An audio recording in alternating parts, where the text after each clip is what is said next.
So next, from TMNDA, Research Initiatives by Kiki. Good afternoon, ladies and gentlemen. I'm Kiki. Thank you for voting me this morning, or not. No matter what, I'm serving on the board. On behalf of Taiwan TMNDA Association, today I'm going to share with you something new, what we did in the past 2 years.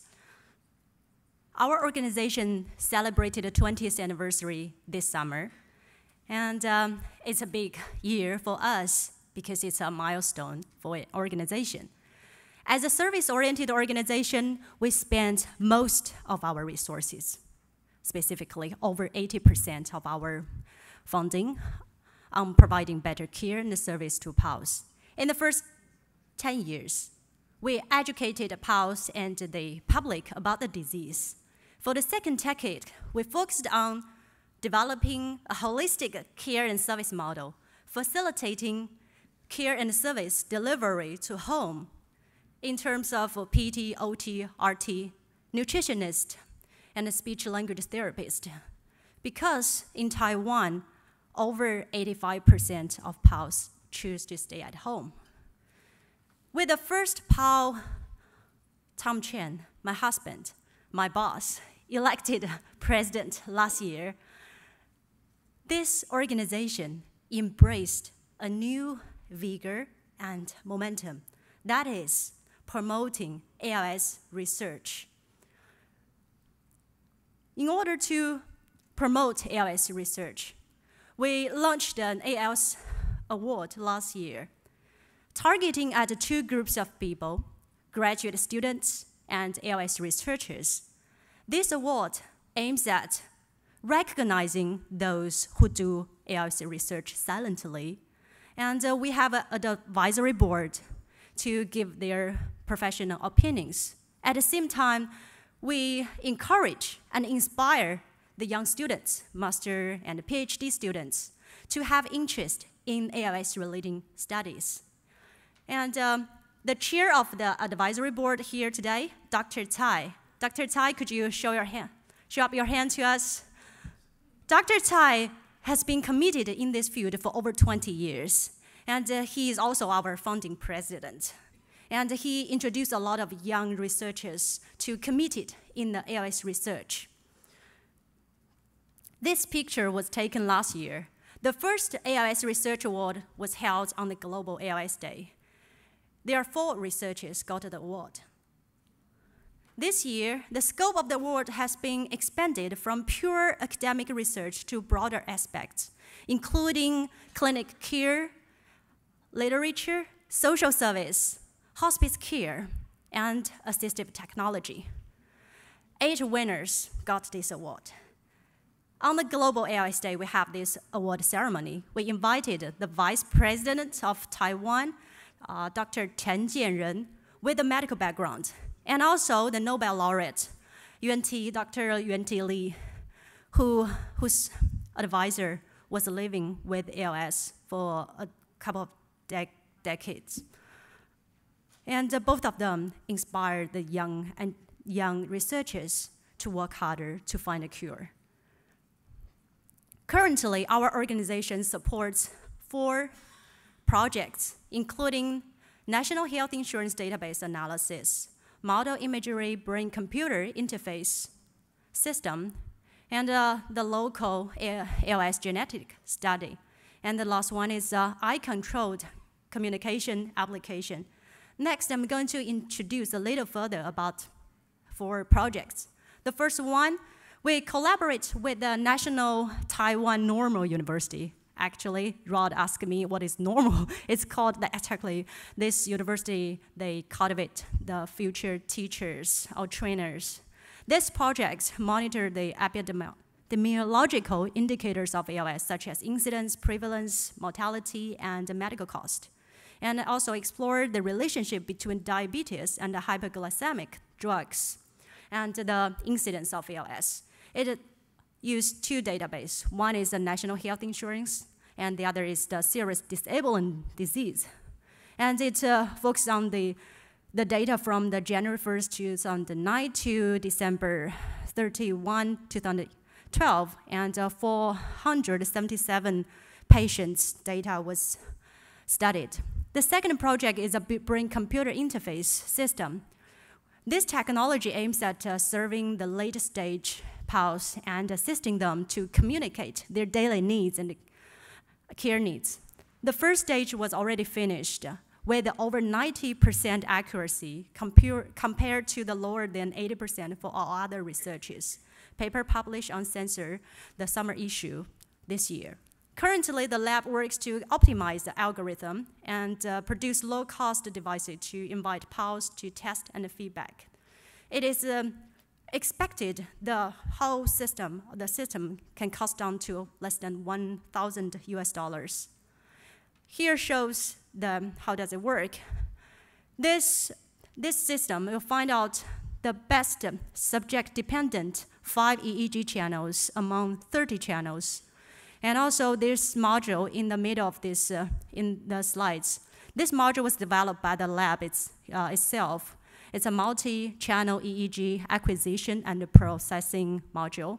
And the user can use this system to answer simple yes and no with their motor imagery, and also can communicate simple care needs. Next, I'm going to share a short video. It was taken at my home. And Tom actually is the one who tests this system. And I asked us 3 questions, they're random questions. I pick up 3 questions, and let's try whether the system works. The first question, do you like stinky dough? Stinky dough is Tom's favorite dishes. Please answer yes. The second question, let's get a cat at home. Cat. Tom doesn't like cat.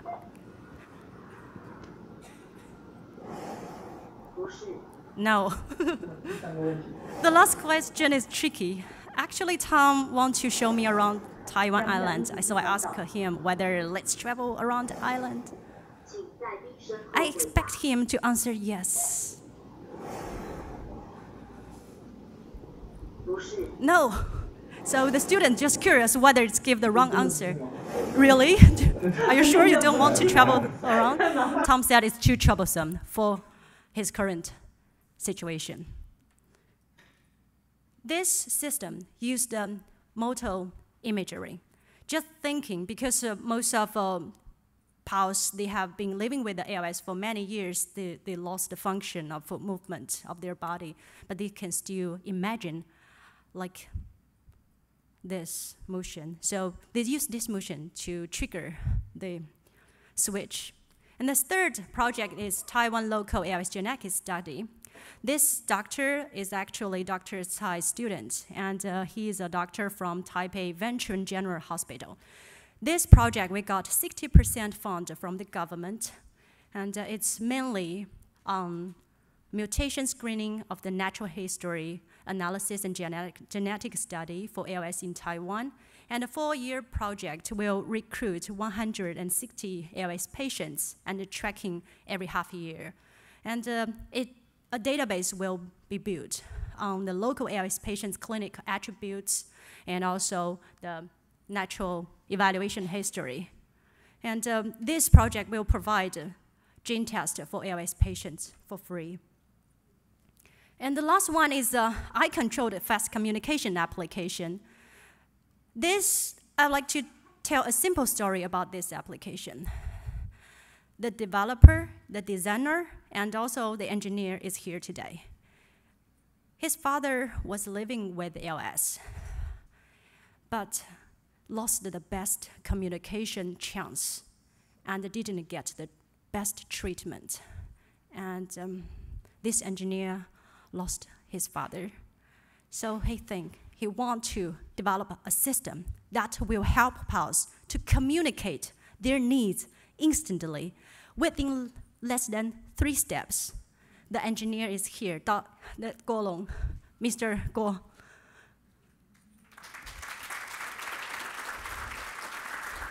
Because of his father, he also went back to school to have his PhD study, and this is a project our organization supports. It solved the problem of calling help. It's very important for PALS to calling help, easily describing their pains, needs, and even scratching needs.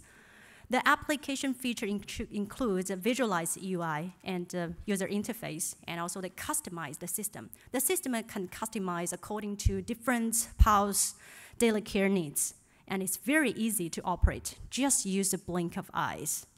And it uses a visual analog skill and also support several languages. It can also customize. Currently, Mandarin, English, Bahasa Indonesia, Vietnamese are commonly used in Taiwan caregiving. We got a lot of foreign caregivers in Taiwan. And also, it's the program, the software is already finished with development, and it's under patent application. And I'd like to show some user interface. Actually, the system is here if you want to try it, and you're welcome. And this one, to describe what kinds of pain. There are a lot of kinds of pain. I don't know, in English and also in Chinese, there's souring, it's cramping, it's dull pain, a lot of pain. And the user can select the one that describes. And also use the visual pain scale. You can describe the degree of the pain of the sour.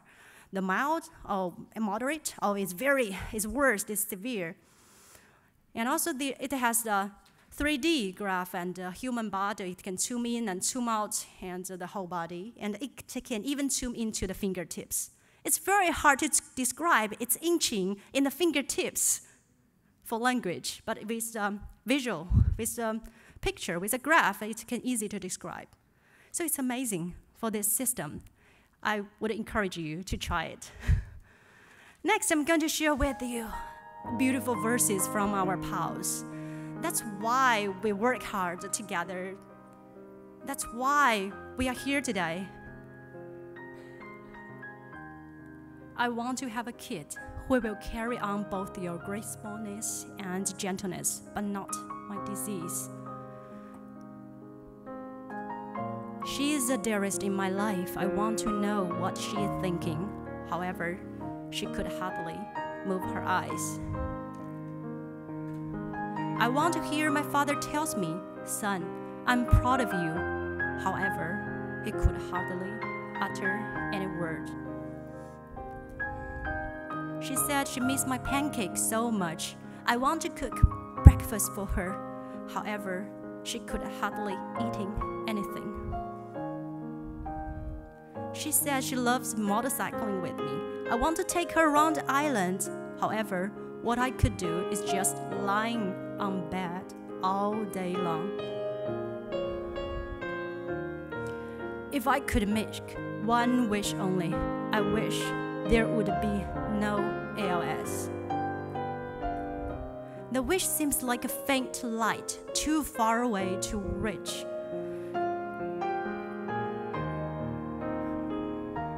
However, if we stop our steps, it would never be able to get to the dark, the end of the dark. Why it does work, please.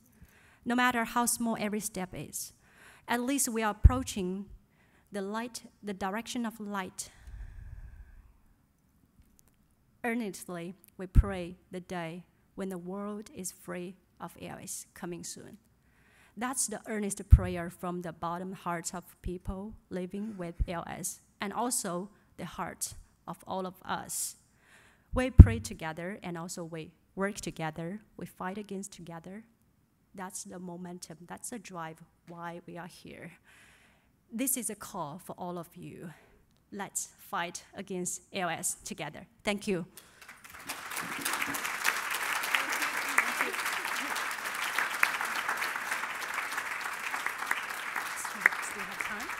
We have time for one question. Thank you. Oh, Jan. Thank you very much for your presentation, and especially the end. Just one question about the brain-computer interface. Last year there was a prize-winning brain-computer interface from somebody out of Holland, which was in combination with Belgium and also with the ALSA.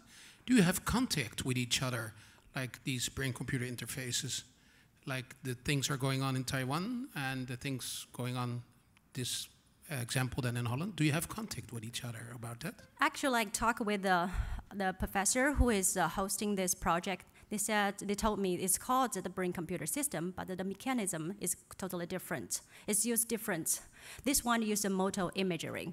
The patients, the user, just use their imagination to communicate, and the system detecting the image, imagining the movement when the brain the brain waves of the motor imagery, when they have the imagination on how to move the body, and they detect this. So it's totally different. Thank you. Thank you. Thank you. Thank you.